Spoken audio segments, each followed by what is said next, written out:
나이 들어 힘겹고 고단한 길을 나의 마음에 맞는 좋은 친구와 함께하면 그 길이 얼마나 즐겁고 행복할까요? 인생 후반전에 길동무하기 좋은 친구 유형 10가지를 살펴보겠습니다.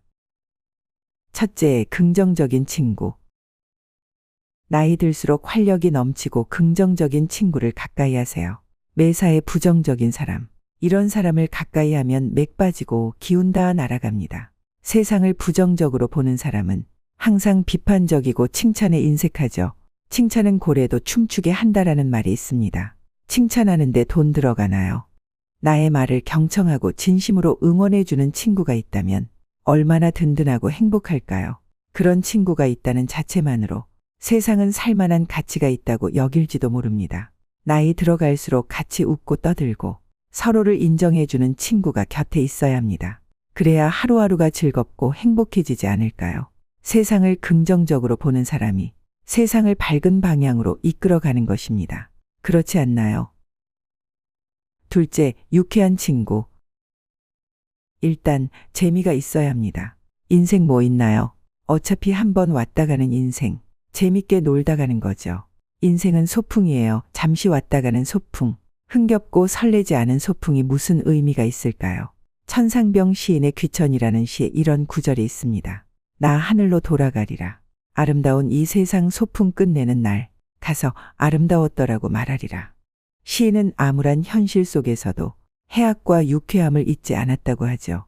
시인의 세상을 보는 시선이 아름답고 유쾌하지 않나요? 침묵은 금이다라는 말이 있습니다. 우리는 어릴 적부터 이 말을 금과 옥조처럼 믿고 실천해왔죠. 일단 사람이 말이 많으면 실수할 확률이 높고 다른 사람이 나를 신중하지 못하고 가벼운 사람으로 여길지 모른다는 생각에 쓸데없는 말을 자제하고 살았습니다. 그런데 이 말을 맹목적으로 따르는 사람과 술자리를 같이 한다고 생각해 보십시오. 점잔 떤다고 말없이 술잔만 왔다 갔다 침묵고요. 생각만 해도 끔찍합니다. 아마 술자리를 박차고 나올지도 모릅니다. 속으로 이렇게 중얼거리면서 에이호, 이런 미련 곰탱이 같은 친구. 내가 다시는 너 같은 놈하고 술을 같이 하나 봐라. 셋째, 도전적인 친구. 나이 처먹었다고 방구석에 처박혀서 삼시세끼만 축내고 하루 종일 술이나 처먹고 빈둥빈둥. 그러니 삼식이 소리를 듣고 마누라 눈밖에 나는 겁니다. 좀 과한 표현이 될지도 모르지만 나이 들어서 도전을 포기한 사람은 이미 죽은 목숨이라고 해도 무방할지 모릅니다. 여기서 도전이라는 것이 반드시 새로운 사업, 직장 등 경제적인 것만을 의미하지는 않습니다. 정신적으로 또는 일상적인 삶에서 활력을 잃은 사람을 의미하는 것이죠. 내가 이 나이에 뭘 하겠어 하고 그냥 세월에 내 몸을 맡기고 사는 것이죠. 눈을 돌리고 생각을 바꾸면 나이 들어도 얼마든지 할 일이 많습니다. 공공기관에서 주선하는 일자리도 좋고 교회나 성당이나 절에서 봉사하는 일도 많고 도서관에 가서 젊은 시절 읽지 못한 책을 보면서 세상을 보는 새로운 관점을 느끼기도 하고요. 물론 새로운 취미를 갖는 것은 더 좋겠죠. 플로킹이라는 말을 아시나요? 산책하면서 쓰레기를 줍는 친환경 운동입니다. 달리면서 쓰레기를 줍는 줍깅이라는 운동도 있죠. 이런 활동도 고상하고 의미 있는 취미 아닐까요? 나이는 숫자에 불과하다고 하죠. 이런 도전적인 친구를 곁에 두어야 삶의 활력이 넘치고 살아있다는 자긍감을 가지게 되는 것입니다. 넷째, 바른말 하는 친구. 이거 중요합니다. 나이 들수록 사리 판단이 흐려지게 돼 있습니다. 좋은 약은 입에 쓰다고 하죠. 나이 들수록 정도를 걷는 친구를 곁에 두어야 합니다. 입 바른 소리, 듣기 좋은 소리를 남발하는 친구를 경계해야 합니다. 제동을 거는 사람이 곁에 없으면 어느 한순간에 길을 잘못 들어 망신을 사는 수가 있습니다. 어떤 사람들은 바른말 하는 것을 고깝게 생각하는 경우도 있습니다. 속 좁은 사람들이 하는 행동이죠. 바른말을 하는 것도 상당한 용기가 필요합니다. 남의 눈총을 받으면서까지 바른말 하기가 부담스럽기 때문이죠. 역사적으로도 바른말 하다가 미움을 사서 사약을 받거나 귀양을 가는 경우가 많았죠. 죽고 나서야 충신이었다고 칭송을 했습니다. 그런 역사적 교훈이 있어서인지 사람들은 웬만해서는 남의 일에 간섭하거나 충고를 하지 않습니다. 바른말 해봤자 돈이 나오냐 밥이 나오냐? 괜히 남의 일에 끼어들어봤자 좋은 소리 듣기는커녕 미움만 받을 것이 뻔한데 이런 핑계를 대고 모른 채 합니다. 바른 말을 하는 친구가 곁에 있다면 감사해야 할 일입니다. 그 친구야말로 진정한 친구이기 때문입니다. 다섯째, 리액션 잘하는 친구. 내 말에 맞장구를 잘 쳐주는 친구. 약방의 감초요, 나물의 참기름이죠. 이런 친구가 있어야 만남에 재미가 있고 활력이 넘칩니다. 관계가 부드러워지고 모임이 재미있죠. 웅변은 은이요, 침묵은 금이다라는 말이 있습니다. 영국의 비평가 토마스 칼라일이 한 말입니다. 고대 그리스의 정치가 데모스테네스가 한 말이라고도 하고 구약성서의 잠언에서 유래했다고도 하죠. 유래야 어찌 되었든 침묵은 금이다 하고 점잔 떠는 친구. 완전 노잼입니다.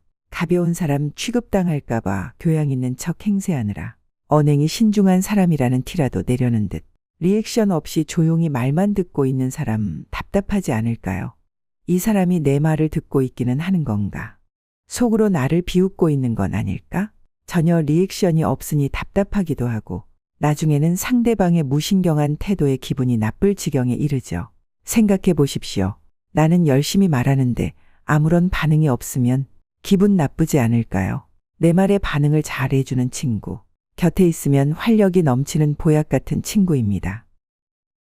여섯째, 언제든지 연락하면 만날 수 있는 친구. 멀리 떨어져 있는 친구는 그림의 떡이요. 높은 감나무에 달린 감이죠.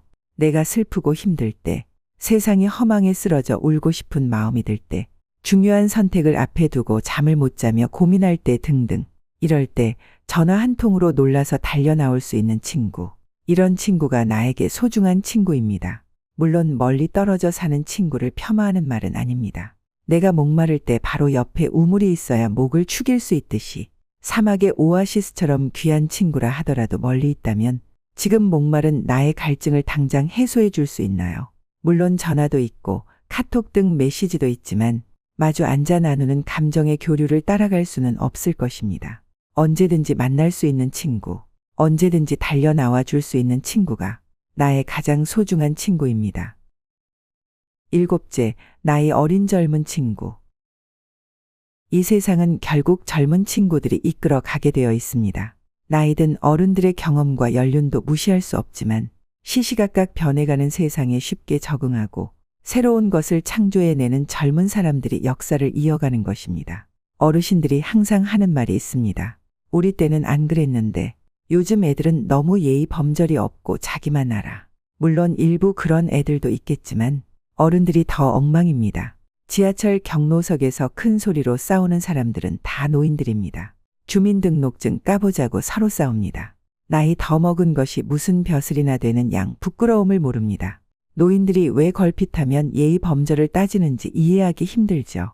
나이 들수록 젊은 사람을 친구로 두어야 합니다. 젊은 사람들과 친구가 되어 그들의 사고방식과 행동을 배워야 합니다.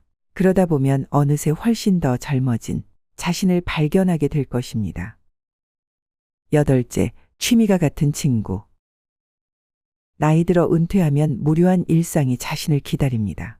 젊을 때부터 취미를 가진 사람은 그나마 덜하겠지만 평생토록 죽도록 일만 한 사람은 넘쳐나는 시간을 주체할 수가 없습니다. 그래서 취미 생활로 눈을 돌리게 되어 있습니다.